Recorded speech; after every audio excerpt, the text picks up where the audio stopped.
Hello student, welcome to RT study classes. आज की हमारी क्लास आरटी से संबंधित है, जो एग्ज़ाम के पॉइंट ऑफ व्यू से बहुत ज़्यादा ज़रूरी है। आरटी एक्ट कब पारित किया गया था और यह संपूर्ण भारत में कब लागू किया गया था, आज उससे संबंधित और इसके महत्वपूर्ण लक्ष्य क्या थे, इससे संबंधित जानकारी आपको दी जाएगी। आरटी एक्ट जो 2009 को पारित किया गया था। आरटीई का फुल फॉर्म होगा राइट टू एजुकेशन। ठीक है, राइट टू एजुकेशन। ठीक है, इसमें ऐसे महत्वपूर्ण जानकारी बताई गई है जो शिक्षा के स्तर को बेहतरीन और अच्छे से किया जा सकता है। ठीक है, आरटी एक्ट के तहत 6 से 14 वर्ष के सभी बच्चों को निःशुल्क एवं अनिवार्य शिक्षा दी जाती है। इसके बारे में और डिटेल जानकारी ले लेते हैं। ठीक है, राइट टू एजुकेशन एक्ट 2009। ठीक है,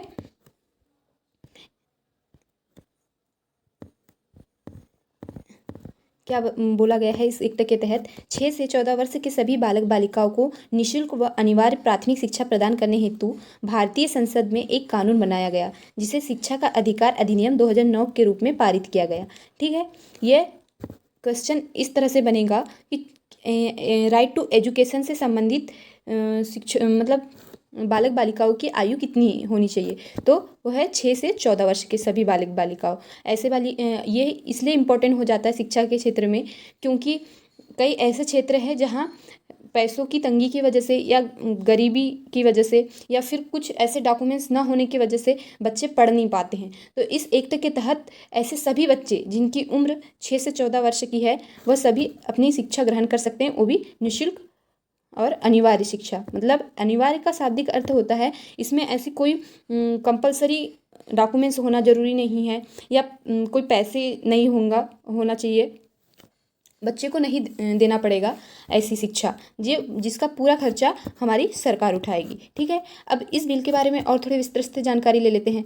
ठीक है, लोकसभा द्वारा 4 अगस्त 2009 को the right of children to free and compulsory education bill पारित किया गया। ठीक है, और राज्यसभा में 20 जुलाई को 2009 को पारित किया गया। ठीक है, the right of children to free and compulsory education, ये इसका इंग्लिश नेम है। ठीक है, और हिंदी शिक्षा का अधिकार अधिनियम 2009। ठीक है, 4 अगस्त 2009 को लोकसभा में पारित कर दिया गया इसे। ठीक है, और राज्यसभा में 20 जुलाई 2009 को। ठीक है,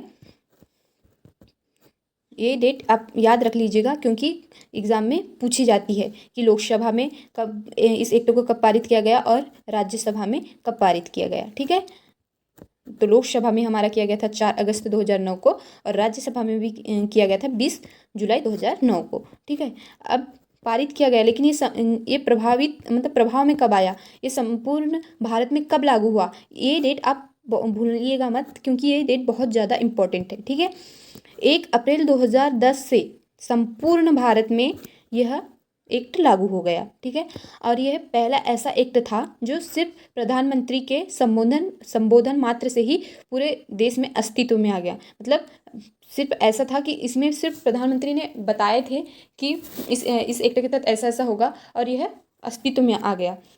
ये भी पूछा जा सकता है कि यह कौन सा अधिनियम है जो सिर्फ प्रधानमंत्री के संबोधन मात्र से ही अस्तित्व में आया। ठीक है, तो ये भारत का पहला अधिनियम है। ठीक है, भारत का पहला अधिनियम है। ठीक है, और उस टाइम हमारे प्रधानमंत्री कौन थे?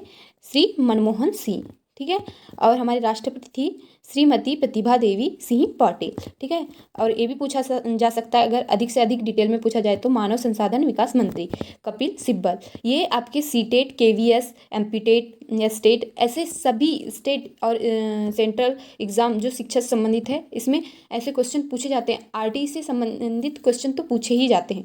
तो प्लीज़ इस क्लास को अधिक से अधिक शेयर एंड सब्सक्राइब कीजिए, ताकि हमारा मोरल डाउन ना हो और हम अच्छे से अच्छे वीडियो आपको प्रोवाइड करते जाए। ठीक है, अभी हमारे 22 सब्सक्राइबर हैं, तो मैं चाहूँगी कि आप इस फैमिली को बड़ा से बड़ा बनाइए। ठीक है, तो और आगे इसके बारे में महत्वपूर्ण जानकारी क्या है? शिक्षा का अधिकार अधिनियम संविधान की भाग 3 में है। ठीक है, ये भी पूछा जा सकता है कौन से भाग में? भाग 3 में तथा अनुच्छेद 21 के अंतर्गत बच्चों को निःशुल्क एवं अनिवार्य शिक्षा के मूल अधिकार को क्रियान्वित किया गया। ठीक है। इसका उद्देश्य क्या है? हमारा प्राथमिक शिक्षा का सार्वभौमिकरण करना इसका मुख्य उद्देश्य है। निःशुल्क एवं अनिवार्य शिक्षा का अधिकार अधिनियम 1 अप्रैल 2010 से संपूर्ण देश में लागू किया गया, लेकिन कौन से ऐसे केंद्र शासित प्रदेश में नहीं किया गया? वो है जम्मू कश्मीर। ठीक है। इसे छोड़कर संपूर्ण देश में 1 अप्रैल 2010 को संपूर्ण देश में लागू किया गया है। ठीक है। भारत शिक्षा को बच्चों के लिए मौलिक अधिकार के रूप में घोषित करने वाला विश्व का 135वां देश है। ठीक है। कौन सा देश है? 135वां देश है। ये भी क्वेश्चन पूछा जा सकता है। और नॉर्वे विश्व का सर्वप्रथम देश है। आरटीई में कुल 7 अध्याय, एक सेकेंड, अच्छा, आरटीई में कुल 7 अध्याय, 38 धाराएं और 1 अनुसूची शामिल है। ठीक है। और इसके बारे में हम अगली क्लास में डिटेल क्लास लेंगे 38 धाराओं के बारे में। इसमें प्रत्येक एक धाराओं में क्या क्या बोला गया है और शिक्षा से संबंधित क्या क्या बातें की गई है। ठीक है।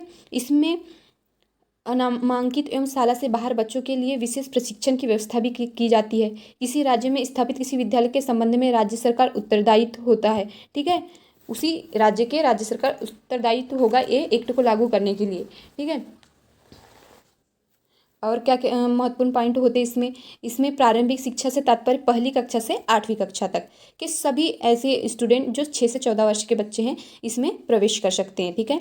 और इसमें निजी स्कूल में भी एक कैपिटेशन फीस एवं प्रवेश के लिए स्क्रीनिंग प्रतिबंधित रहेगी। ठीक है। इसमें राष्ट्रीय बालक अधिकार संरक्षण आयोग से तात्पर्य बाल अधिकार संरक्षण आयोग से है। ठीक है।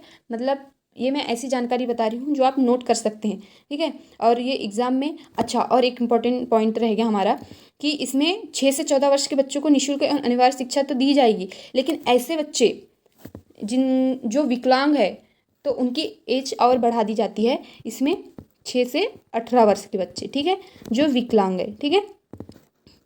विकलांग बच्चों की भी आयु पूछी जा सकती है कि विकलांग बच्चों की आयु आरटीई के तहत कितनी रखी गई है। ठीक है। तो 6 से 18। ठीक है। और सामान्य बच्चों की, बालकों की 6 से 18 है और सामान्य बच्चों की 6 से 14 है। ठीक है। और इसमें प्राथमिक विद्यालय में शिक्षक और विद्यार्थी का अनुपात क्या रहेगा? प्राथमिक में रहेगा 1 से 1 शिक्षक और 30 बच्चे। ठीक है। और उच्च माध्यमिक विद्यालय में रहेगा 1 शिक्षक और 35 बच्चे। इस एक्ट के तहत ये भी जानकारी दी गई है। ठीक है। और इसके बारे में और पूरी हमारी जो मेन पॉइंट बनता है उसके बारे में देख लेते हैं। ठीक है। देखो, यह अधिकार के बारे में बोलेंगे हम।